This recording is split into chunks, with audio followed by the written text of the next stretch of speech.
Login failed on Curve Black fix. You open your Curve Black app to check your spending insights or cashback rewards, but instead, it says login failed. Don't worry, you're not alone, and the surprising truth is that most of these errors come down to small, easy-to-fix issues. First, make sure your login details are correct. Curve Black uses the same credentials as your standard Curve account. It's easy to mistype your password or enter the wrong email, especially if you've switched devices. Try typing your credentials manually instead of relying on autofill.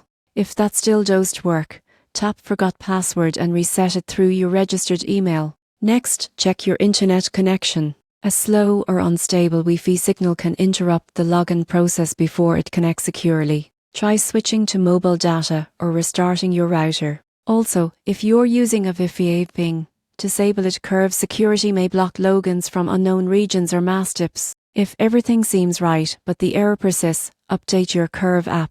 Older versions often contain bugs or outdated security certificates. Open your App Store or Google Play, search Curve, and hit Update. Then restart your phone before logging in again. You can also try clearing the app's cache or reinstalling it. Cache files sometimes corrupt after updates, preventing successful logins. Deleting and reinstalling ensures a clean start without affecting your linked cards or transaction history. If you've recently upgraded to Curve Black, give it a few hours to sync. Login failures can appear during planned transitions while your account privileges update in the background. Finally, sometimes it's not your device at all. Curve may be running scheduled maintenance. In that case, try again after 30 minutes. So, if your Curve Black login fails, don't stress. Double-check your details, update your app, and refresh your connection. In most cases, it's an easy fix and you'll be back enjoying your Curve Black benefits before you know it.